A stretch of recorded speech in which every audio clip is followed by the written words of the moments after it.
Hello, friends, and welcome back to r/ProRevenge. Today we have a collection of crazy neighbor dispute stories for you. But before we start, if you're new here, don't forget to subscribe to the channel and turn on notifications so you don't miss a new video every single day. And our first story is, accidentally burned down my neighbor's fence and she tries to milk me for $10K. Judge humbles her up real quick. This sub has gotten me through a lot of boredom and has provided me with hours of entertainment. I figure it's my turn to tell my revenge story. So it's been about 4 years since this happened. I was about 18 at the time, working for a security company. There were constant call-offs and no-shows. Have no idea why. But being so young and naive, I was constantly working 16-hour shifts and not coming home until 8 a.m. Also, I lived with my father at the time. The time frame of this was around the 4th of July. I finally had a day off and my best friend was back in town for vacation. We decided to get together and chip in on some good old American fireworks. To be fair, I've had nothing but bad experiences with fireworks, so I had no idea how this would be any different.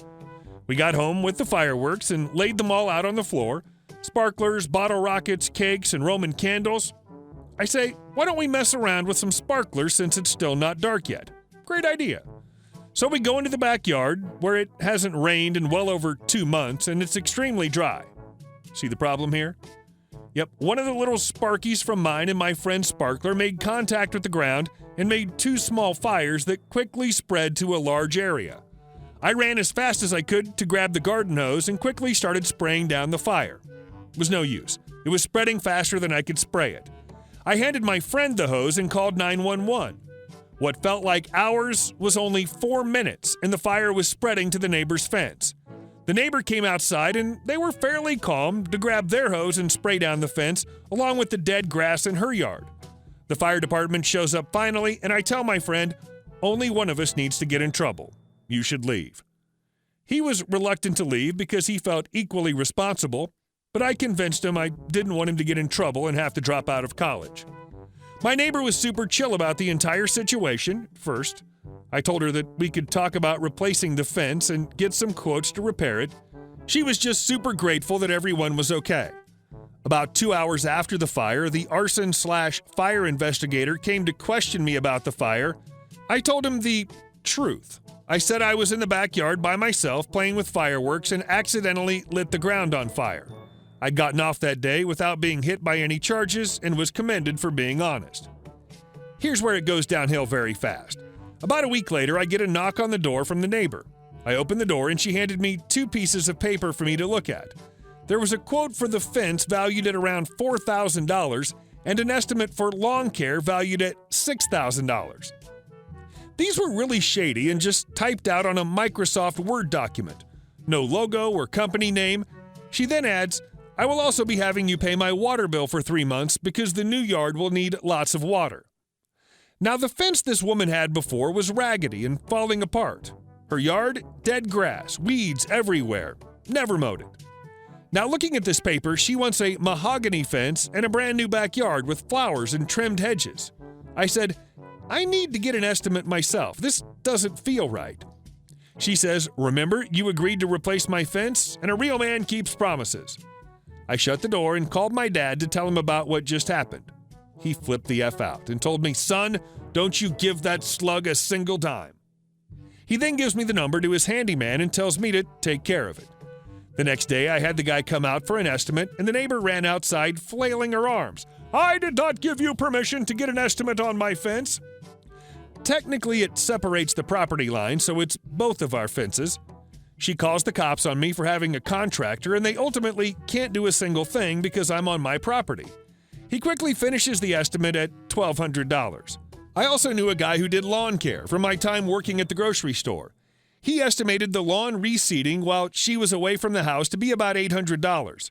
After I get these 3 estimates, I give copies to the woman, and she's having none of it. I don't know these people. I don't want them near my house. They're probably really crappy contractors. I said, no, I know them personally. They're really nice people and do great work. She shut the door in my face, and I went on my way. I ended up working a 16-hour shift that night and got home at 8 a.m. This woman comes knocking on my door at 9 a.m. demanding I speak to her. I'd really love to do this, but I just got home and I have to be back at work in less than 5 hours. I need to sleep. She goes, "What kind of lazy butthead sleeps until 2 p.m.? At this point, I just about lost it.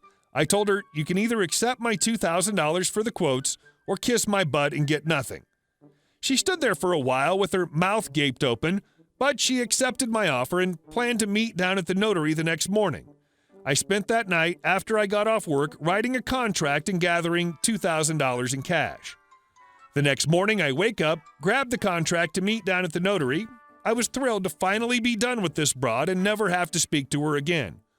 I waited for her for over 3 hours. She didn't show up. I get a call from her saying, "I'm sorry, the $2,000 isn't enough. I'm having my guy start work on this project and you will be paying me full price." Oh, really? After that, I didn't say a single word to her, and I watched for a few months as these guys turned her backyard into an oasis, complete with a small pond, brand new sod and flowers, whole 9 yards. Come to find out, she had plans to remodel these things for a long time. She was just waiting for the opportunity to go through with it. Also in this time, she was using her remodel funds to go on a trip to Hawaii. You know how I found out about this? She was bragging about it on the neighborhood Facebook group. She didn't know I was in it. I have a different Facebook name than my real name. You ready for the revenge? So 4 months after the fire and all the remodels, I get served papers to go to court for $10,300. At 18 years old, I'm having to hire a lawyer to work my case. When we finally do get to court, I lay everything out.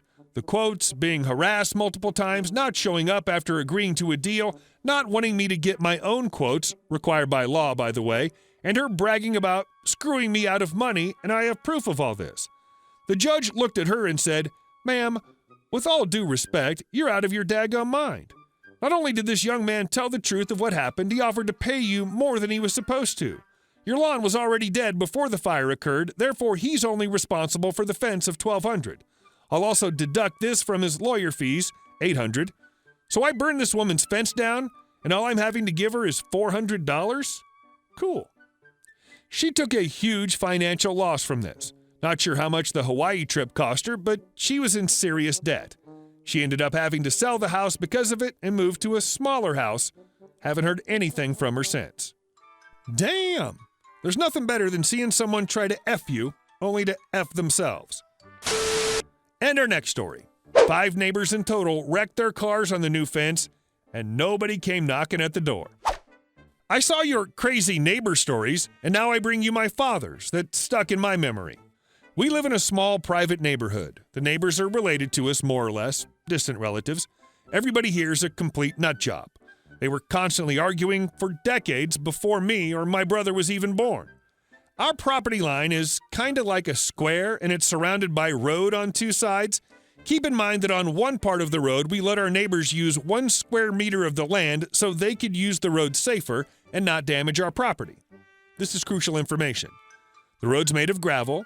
The neighbors want my parents and only my parents to pay for the entire cost to lay an asphalt road. My dad and my mother are constantly fixing potholes for 90% of the road, so naturally our neighbors thought that they would be willing to pay for the asphalt road. Fast forward 20 years. The road remains gravel-ish. Nobody wanted to pay for the asphalt road. One day, my neighbor orders a massive truck filled with tons of wood. The driver runs over our fence. Nobody wanted to pay for the damage. Our fence is made out of multiple bushes, trees, and a little bit of metal fence too. These plants were now completely destroyed, and a part of the metal fence completely bent. We had to replant these plants and place a new metal fence. My father told me this was not the first time this happened, but actually the third. I couldn't believe it when I heard this. So this is where the revenge begins. My father's a police officer in the department where they mostly handle fraud, drug busts, etc. He knows the law pretty well. He dug up the property line marker and placed plastic barrels filled with rocks on our property. In the next 6 hours, 3 of our neighbors came knocking on the door because they hit our plastic barrels filled with rocks. They were angry and wanted to call the cops, but they never did, because everybody knew that little part of land was still our property. One neighbor in particular threatened my dad that he would throw a effing pickaxe at my father's back. Over the period of 1 year, these neighbors hit the barrels so much with their cars, the barrels are now worthless. My dad was furious. He changed his petty revenge into ProRevenge. He cut some wood to use it as a mold. He bought cement, sand, metal poles, and one peaceful afternoon, my father and I cemented that whole part of the land and placed some lovely flowers on top. So when they hit the concrete, they could smell our flowers of victory/defeat. This is the kind of story that deserves photos. Sounds fantastic. Hey guys, thank you all for watching the video to the end, and I'll see you in the next one.